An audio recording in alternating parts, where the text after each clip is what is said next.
Hi friends, అందరూ ఎట్లున్నారు? మంచిగున్నారు గదా! నేను గూడా మంచిగున్నా. మీ సపోర్ట్ ఉంటే ఇంకా మంచిగుంటా. సపోర్ట్ ఇష్టోళ్ళందరికి గూడా పేరు పేరున ధన్యవాదాలైతే చెప్తానా. ఇయాలైతే వ్లాగ్ జేత్తానా. అంటే మొన్న 2 రోజుల కిందట వ్లాగ్ జేయమని ఒక సిస్టర్ అయితే అడిగింది. బాగా రోజుల నుంచి వ్లాగ్ జేయక. అందుకని చెప్పి ఈరోజైతే వ్లాగ్ జేత్తానా. నేను కుకింగ్ జేసినా, వ్లాగ్ జేసినా నాకైతే వ్యూస్ అనేవి తక్కువనే వస్తాని.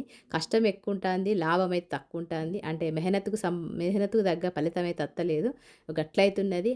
అయితే ఇయాల సండే వ్లాగు. మరి సండే రోజు ఏదైనా స్పెషల్ ఉంటది గదా! ఆ స్పెషల్స్ ఏమేమి ఉన్నాయో అనేది ఈ వీడియోలో షేర్ చేసుకుంటా. అంతేగాకుండా వారానికి 2, 3 అన్నా నేను వ్లాగ్ పెడతా. ఖచ్చితంగా ఇంట్రెస్ట్ ఉన్న వాళ్ళు, నా పాత సబ్స్క్రైబర్లు సపోర్ట్ చేస్తారని అనుకుంటానా.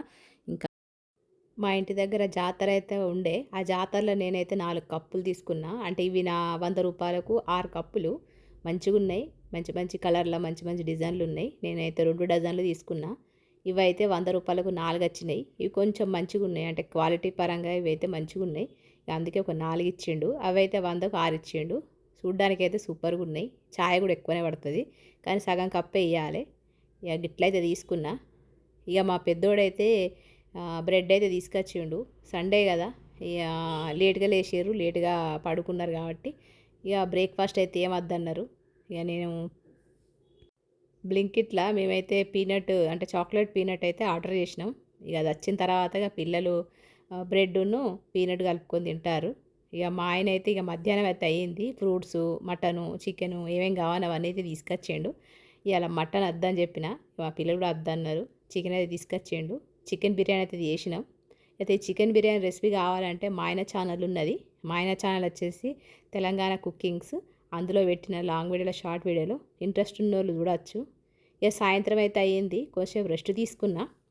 ఇక మా చిన్నోడైతే స్వీట్ కావాలంటే ఇక అప్పటికప్పుడే నేను పల్లీలు వేయించి చిక్కైతే వేద్దామని నేనైతే స్టార్ట్ చేసిన. ఇక్కడ పల్లీలు అయితే మంచిగా దూరగా వేయించుకోవాలి. ఫస్ట్ అయితే గ్యాస్ ఫుల్లు హై ఫ్లేమ్ మీద పెట్టద్దు. మీడియం ఫ్లేమ్ మీద పెట్టుకొని మంచిగా ఓపిక్గా ఇట్లా పల్లీలని అయితే మంచిగా బ్రౌన్ కలర్ వచ్చే వరకు ఫ్రై చేసుకోవాలి. ఇట్లా ఫ్రై చేసుకున్న తర్వాత ప్లేట్లో తీసుకున్నా. ఇక ప్లేట్లో తీసుకొని చల్లారిన తర్వాత వీటి పొట్టు తీసి పక్కనైతే పెడతా. ఇక అంతసేపు నేనైతే ఇక్కడ మళ్ళా ప్యాన్ పెట్టేసి ఒక కప్పు పల్లీలకు ఒక కప్పు బెల్లం అయితే వేసుకున్నా.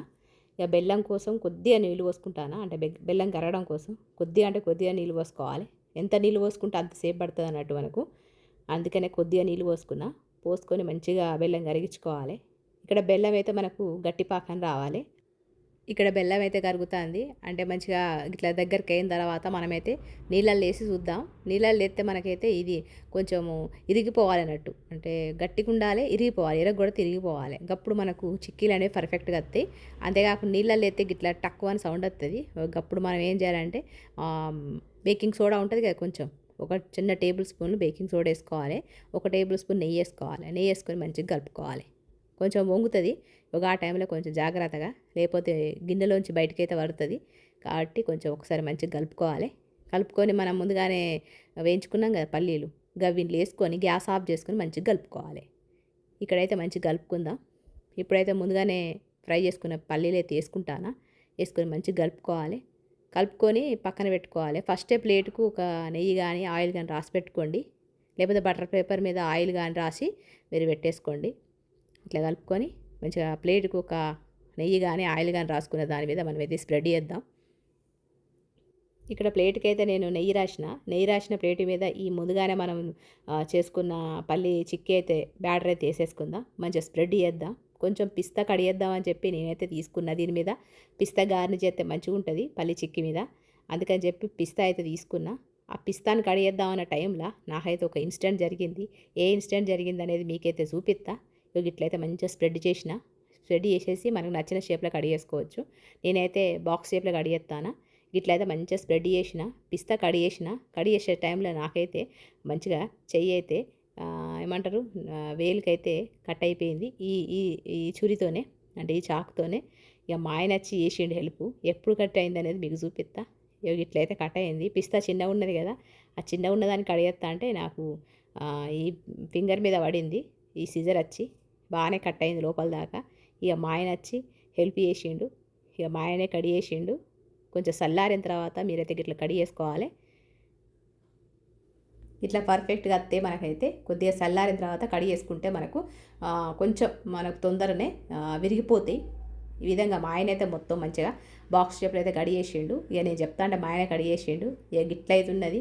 మనం ఎంత చేసినా కూడా మనకు చేతులు కట్టయినా వేలు కట్టయినా కూడా మనమైతే గిన్నెలు తోముడు ఇంటి పని అయితే ఆగదు కదా. ఇక గట్లయితున్నది. ఇక మొత్తానికైతే చిక్కీలు అయితే రెడీ చేసిన మా చిన్నోని కోసం. ఇక గిట్లయితే పర్ఫెక్ట్గా చిక్కీలు వచ్చినాయి. ఇక మరి రేపటి వీడియోతో కలుస్తాం. మరి మీకు ఈ రెసిపీ ఈ వ్లాగ్ నచ్చింది అనుకుంటానా. ఇక మరి రేపటి వీడియోతో కలుస్తాం. మరి అంతవరకు ఉంటా. నమస్తే, సెలవు.